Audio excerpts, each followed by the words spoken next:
This is Leading with Spirit, the show that gives you an in-depth look at topics like what it takes to navigate your spiritual journey, how to heal yourself and grow your spiritual gifts, and balanced practices to expand your business and your spiritual leadership. I'm your host, Spirit Bird, shamanic teacher, healer, and author, here to guide you on your journey to becoming your most potent spiritual leader. Have you been hearing the call to expand your spiritual gifts and step into your next level of conscious leadership? If you're a coach, healer, or a spiritual leader, you can learn more about Shaman School and growing your spiritual business on our website, holtonhealingarts.com, or send me a DM at Holton Healing Arts.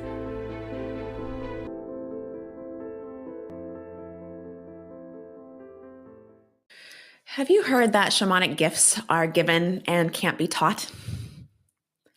How about you shouldn't do training? You can learn all of this stuff from spirit and through your own work. Maybe people say you just need to do affirmations and mindset work to have a successful business. These are all examples of remnants from the old way, but the old way doesn't work.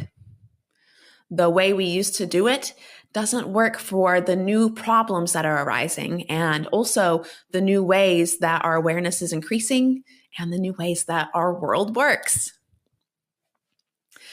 Terence McKenna used the term archaic revival in a lot of his work, which is something that you're probably seeing a lot of today. It's a turn towards the past and an idealization of ancient ways. The way it's showing up today, in many ways, has us imagine how things used to be and that it was so much better then. And if we could just restore or go back to that way, everything would be fine. But many of the ancient traditions were created from shamanic cultures that were in small communities. And that's not what's happening right now. And also, it's not necessarily bad. If everything was fine in the old way, we wouldn't have needed to evolve. And it's true, we've gone through a pretty long age of separation where we began to pick things apart, where we separated stuff, put it into boxes, drew distinctions. And while it may have caused some damage, it also caused us to awaken more, to bring in more human capacities. And now we're reintegrating. Bringing mind and spirit back together, bringing knowing and questioning back together, bringing science and spirituality back together, bringing spirituality back into money and into our lives.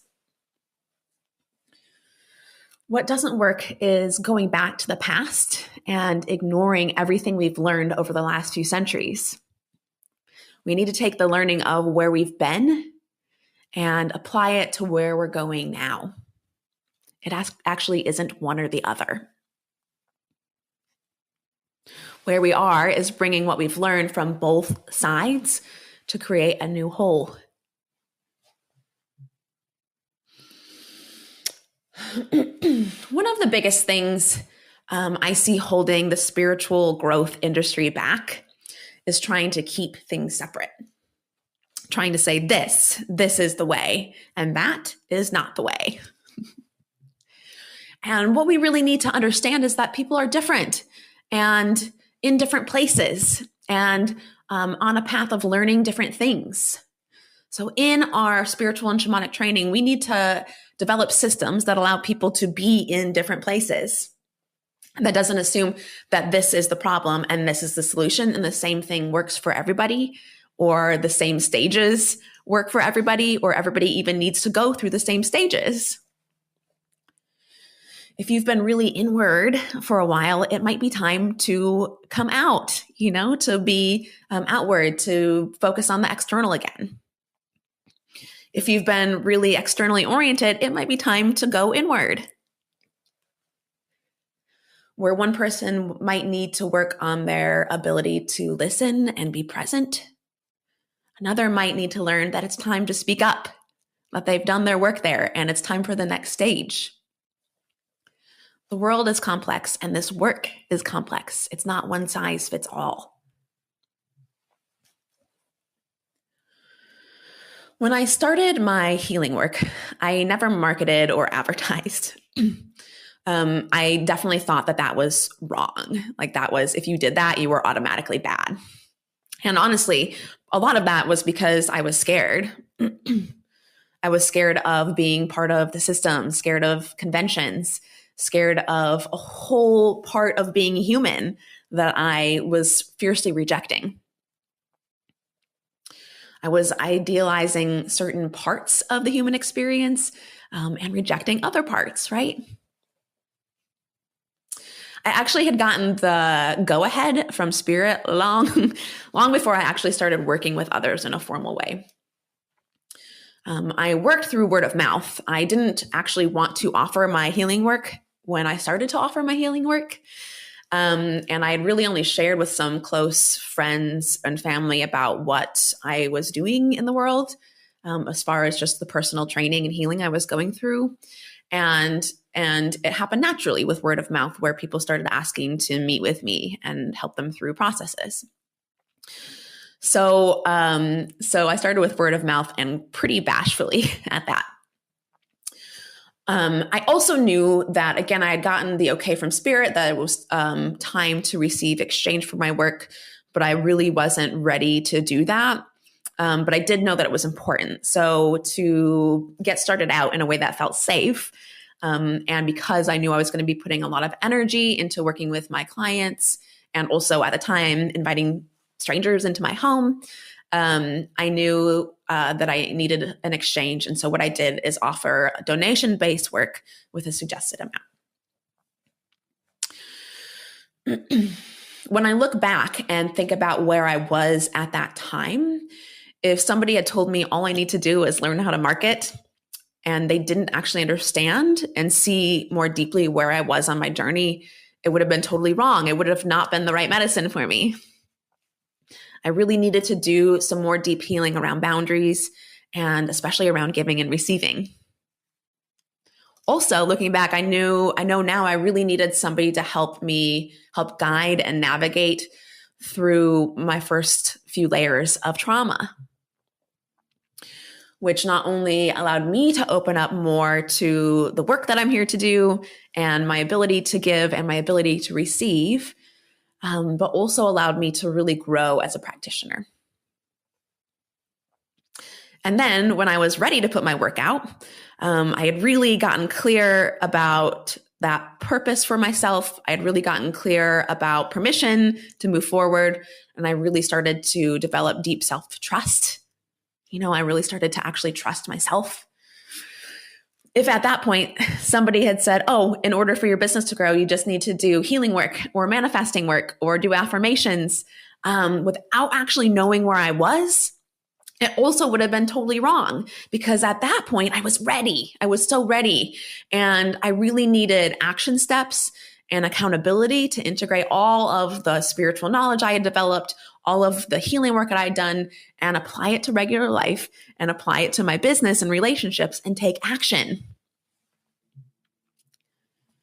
I see all the time in my interviews for shaman school, these major misconceptions. Specifically, I want to share with you 4 major misconceptions that are born from this old paradigm that just don't work anymore.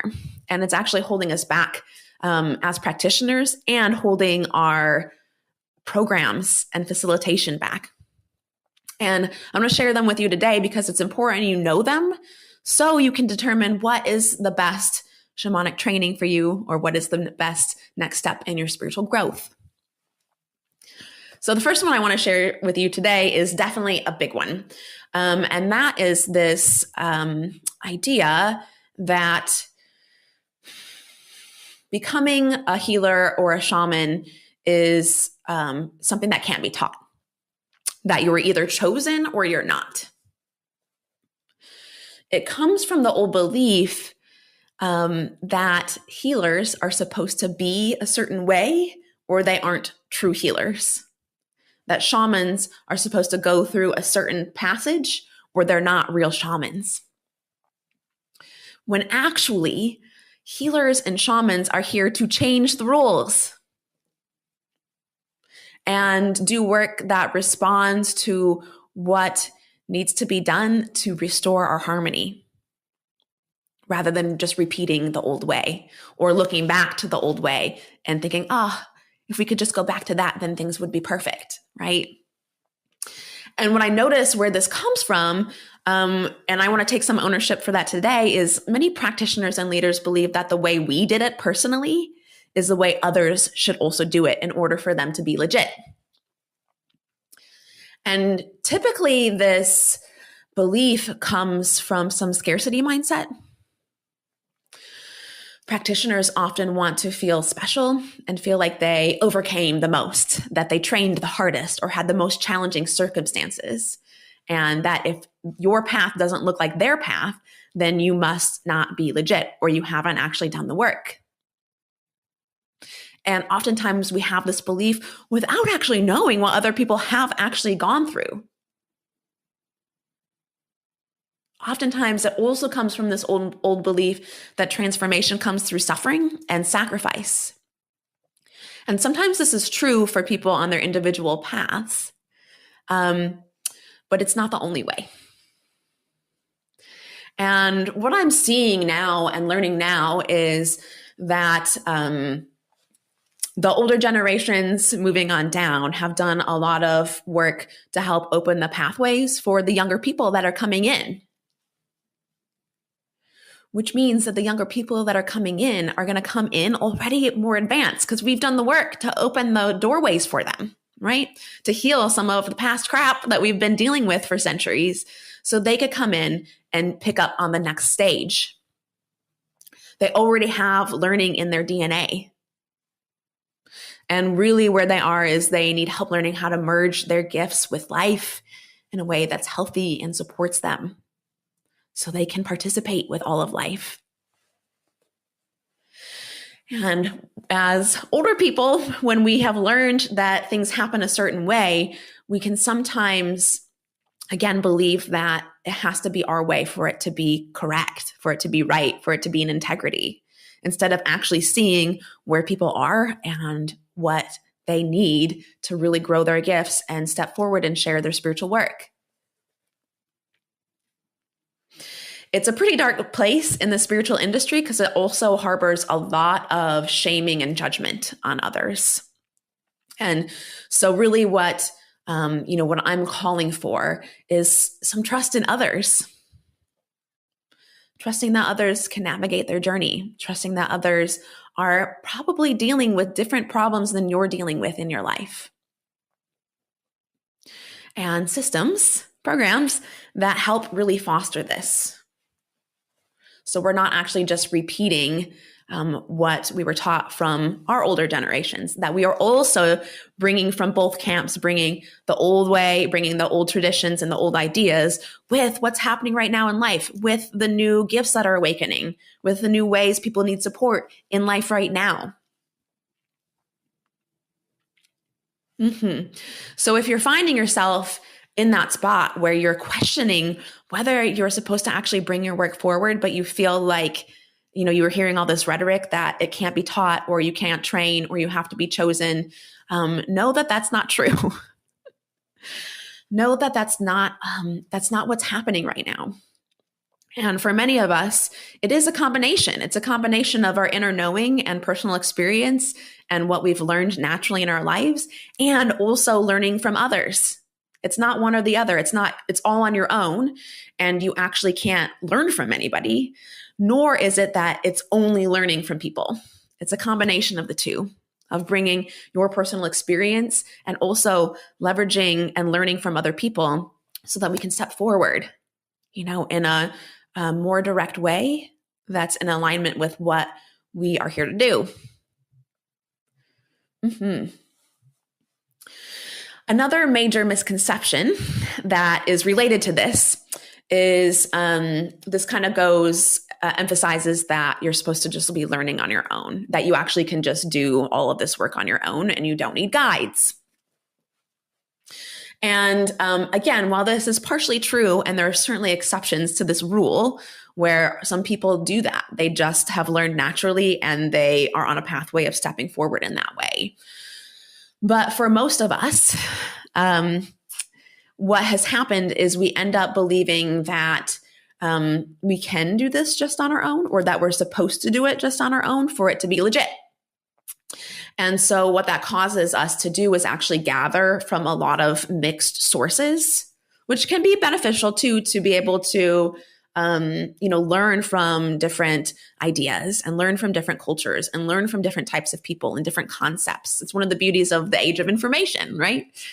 And what happens here is we end up sort of like piecemealing this thing together. And what is missing is a foundation and an understanding of how to guide somebody all the way through a process. So because we have learned from sort of piecing different things together, what's needed is a bigger picture, and that's what actually the application of our work looks like when we're learning or just gathering like a little training here and a little training there. Is we think that that's how we apply our healing work. So then we're actually just like applying this little idea here and this little idea there. And it's not actually helping our clients really make transformational changes in their lives, right? And so it kind of comes from this idea that there's formulas to healing work, that if I can just do this quick training on how to clear bad energies, then I will be good. Or if I can just do this quick training on understanding this one little piece, then I'll be good. And it's not actually what supports our clients the most or our communities the most. So we want to have a bigger picture. And this is one of the benefits from working with guides and trainers and practitioners that can help you bring all of those pieces together, all of the pieces that you've been gathering, and create a bigger picture that's personal to you and unique to you. It's not just reiterating what somebody else thinks or does. In the spiritual industry, there is also what's wanting to happen, and what is happening is, again, bringing spirituality and money and business back together. This is a part of bringing more integrity and wholeness back into the money system, so it's not just spiraling out and getting worse and worse.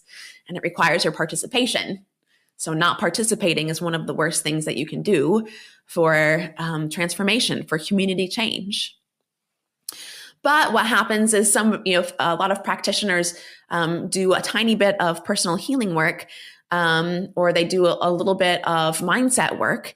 And so what they end up talking about is like, this is how you build a spiritual business. And it becomes like this really shallow way of working, where we have programs and coaches that focus like only on mindset for business, but ignore all the other ways that we communicate with life, all the other ways that our spirit and, our personal path is in communication with life and what's wanting to happen, and how we can be guided on that journey.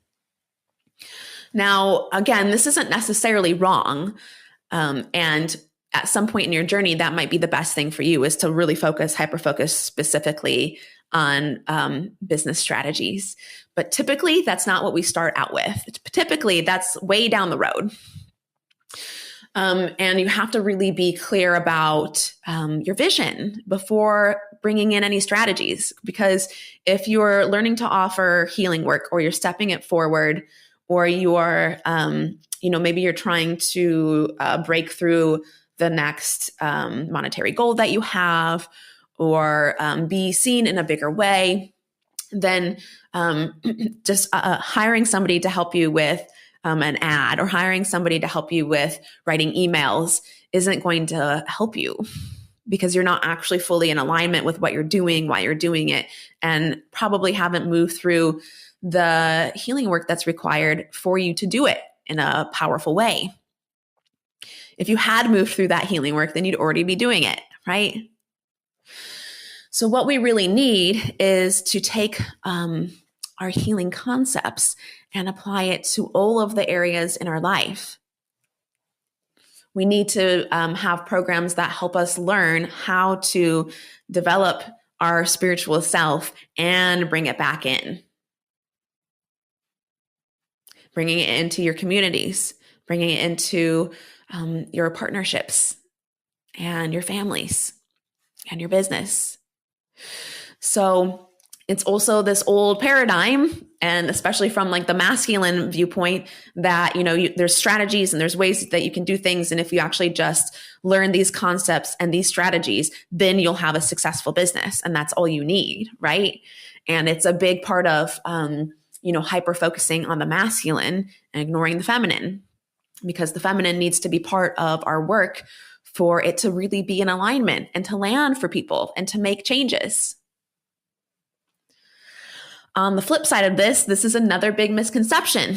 This is another spot where there's like a big division, where on the opposite end of the spectrum, we also have programs that only focus on spiritual concepts, that only focus on the deep feminine. And again, this is an important part of the journey. To learn the masculine piece and to learn the feminine piece is an important part of the journey. And if you are stuck in believing that the feminine is the best way and that the masculine is actually not safe, you're going to be missing a huge part of your personal training and your development. And so what this looks like, and again, not that it's necessarily wrong, because we do need practitioners that are, really in these niches that can really help people hyper focus on things that they're ready for. But it's also not the one answer. So, if you have somebody that's been really caught in the feminine for a long time and doesn't understand how to apply all of the spiritual knowledge that they're acquiring, it's going to keep them stuck. When I realized that I really was a powerful healer and had important medicine to bring forward, I thought that was all I needed. I thought now that I'm clear on my purpose, then that's enough. And I really had to move through healing my relationship with the masculine in order to bring it forward, in order to support the feminine principles and way of being that I wanted to share. And it's a big misconception for healers, especially, is we take a course or a training. We're not actually clear on what we're doing or why we want to do it or who we want to help. And we think now that we've gotten the certification, if we just open an office or build a website, people will come. But that's not all of how it works. So what I've noticed to really develop healthy, balanced relationship with the masculine and feminine, and to have a balanced program that really helps people bring these two pieces together, that helps them develop their spiritual work, that helps them move through their personal healing, and that helps them bring it forward and integrate it into life, is a few stages. So first, we want to tune into life and the spirits and find out what the earth wants and what the spirits want and what I want, what we want as individuals. That is the first stage of really getting clear for yourself there and moving through any healing work that is keeping you from being clear about that for yourself in the first place. If you know that you have something to offer and you're starting to feel that call, but you don't actually know what it is you want or can't actually say it out loud yet, then it's time for some more healing work.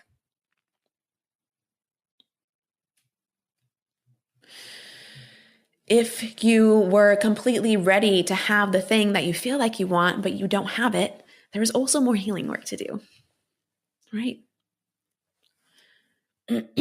From there, when we move through that passageway from there, then we can actually zoom out and get a wider view of where our personal path intersects with others, where our personal path intersects with society, with our clients, and with our business, because all of these are part of the puzzle we're putting together.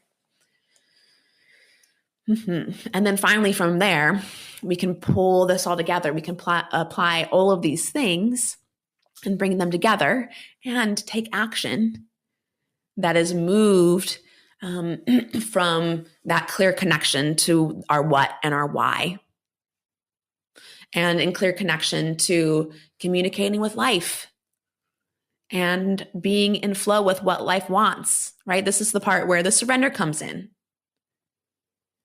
where we can both hold surrendering and being in flow, and also holding what it is that we want and the goals that we have. Because our desires and our goals are also sacred. They're also part of wholeness. They're also part of being human. We don't have them because we're supposed to not have them. We have them because we're supposed to bring them all together and allow that to be okay.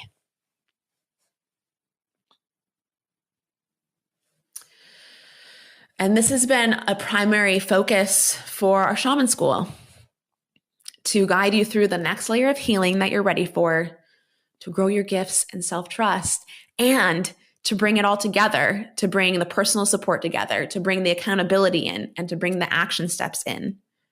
Because it isn't one or the other, and it isn't this one size fits all, and it isn't that this is the way, and if your path looks different, then you're not real.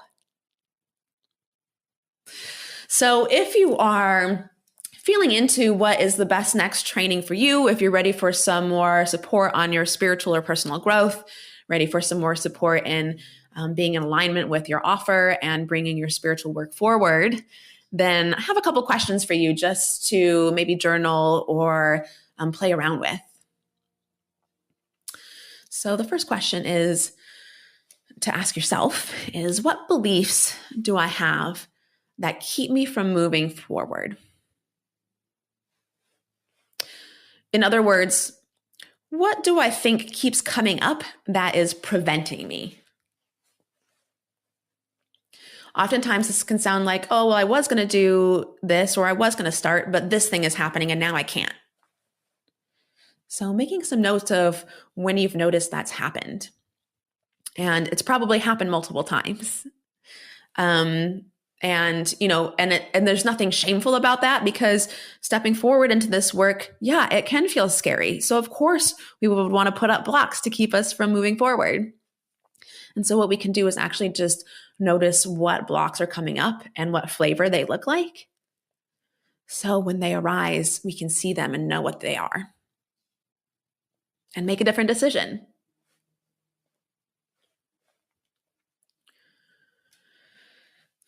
Another important place for you to be clear for yourself is why is stepping into my true calling important to me right now?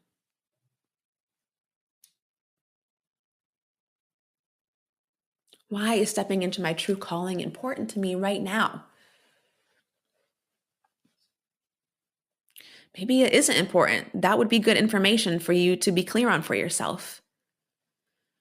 But if it is important, and for most of us, that calling, again, that nudge just doesn't really go away. It just gets stronger, or it might take the back seat for a while, but it comes back, right?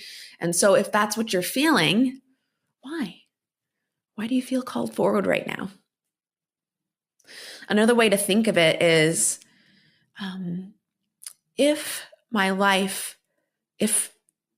what if you waited? How would your life look different than if you started right now?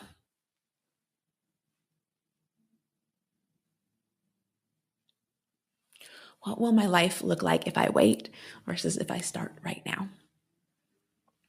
And get descriptive, go into the details. It's an important part of your clarity.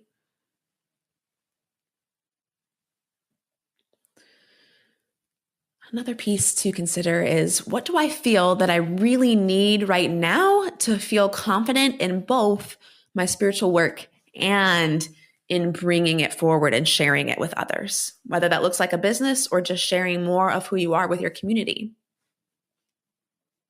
What do I feel I need to feel confident in my spiritual self and in sharing it with others?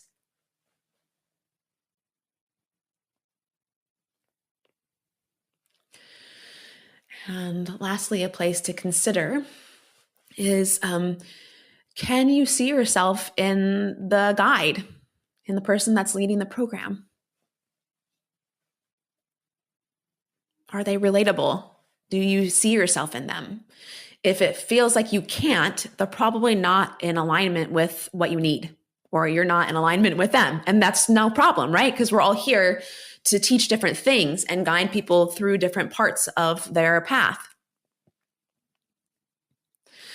So if we're looking at somebody and it looks like they will just give us this hidden key, but we don't actually feel like we can see ourselves in them, then it's going to be the wrong key, right? And this is also really important. Mm-hmm. So taking some time to sit with these questions is important as you're evaluating your next step. Also, it will help you just get clear about what it is that you want in the first place. And this is a really major part of your first step. Giving yourself permission to ask for exactly what you want. Mm-hmm. And as a reminder, for some additional support to help you through some of this work, through bringing your spiritual self forward and doing your own personal healing work to grow your spiritual gifts and grow your business, just as a reminder that I'm offering a free spiritual business kit. This is the 10 spiritual and shamanic tools that I've personally used every time I have stepped forward to my next level of leadership and brought my business to the next level.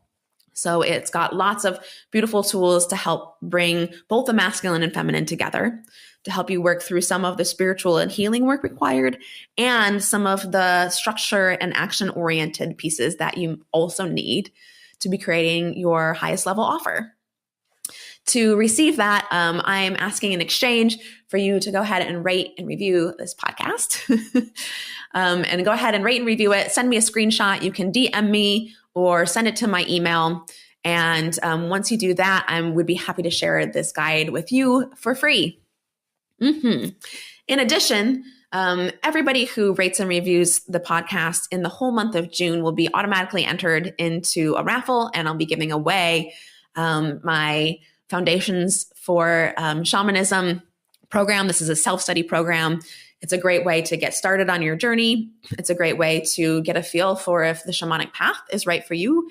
And it's a great way to take shamanic tools, even if you've already learned some shamanic practices or done some shamanic training. It's a great way to really take these tools and learn how to integrate them into your life, to be able to be in communication with life, what the earth and life wants you to do, and get clear on your personal desires.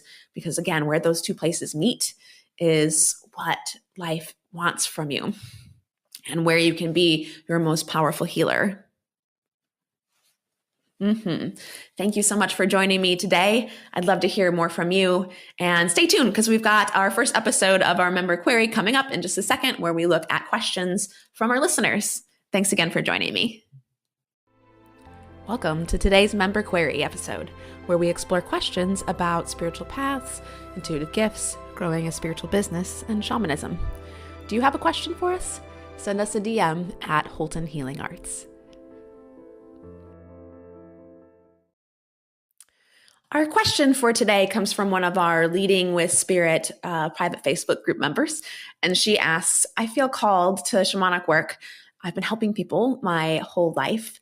And now I feel called to take it to the next level, but I'm not sure what that means exactly.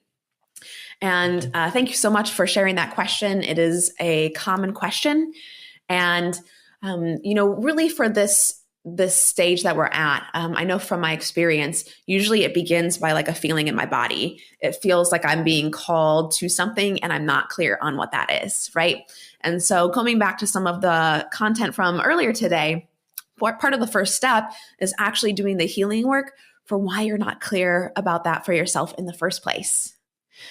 And what I find to be most supportive when you're in this place is doing some training or enrolling in a program that can help you get clear on your purpose and specifically how to bring that forward in the world, how to apply your healing work and your spiritual knowledge to your life and your business. And it doesn't have to be specifically a healing business for it to be a spiritual business. So you can apply your spiritual knowledge and your learnings and help do your part in bringing forward the new earth, even if you're a musician or a writer or a photographer or a web developer, right? Or you're running another company. All of these are types of businesses are also game and ready to bring your personal healing work and your spiritual knowledge forward. And what happens is by doing the deeper work, that's actually where we become clear on what it means. It's not a situation where you're supposed to get clear first and then you can do a training, or be clear first and then you can finally do the thing. It's by exploring what that means that we discover the information that's ready to come forward for us. And so just a piece of advice here, if you are looking for support in that, I find it is best to be doing that with a training program if you want fast, clear results. But of course, you can do some of this work on your own. You can do this through meditation. Shamanic journey work is really powerful to support you in this process. And what I find is when we do it on our own, we get there and it does tend to take a lot longer. So if you're excited and ready to move forward and you're feeling motivated and inspired, then jump into a training that will help you get clear for what that means and give you the experience so that you can embody what that means and bring it forward. And the easiest way to feel into where the next step is for you with this question is to follow your excitement. If a book jumps out at you, read the book. If a teacher comes forward and you feel aligned, start with that teacher. If a job comes forward and it feels exciting, do the job. Right? We don't usually understand ahead of time how the path is going to unfold or what it looks like, but we can find the right path for us by following our excitement. Thank you again so much for joining me. See you next time. I hope you enjoyed this episode of Leading with Spirit. If you did, please share the link for this episode with your biggest takeaway, tagging me at Holton Healing Arts. It would also support me if you subscribed and left a rating and review of the show so we can support more people living their highest purpose. Until next time, journey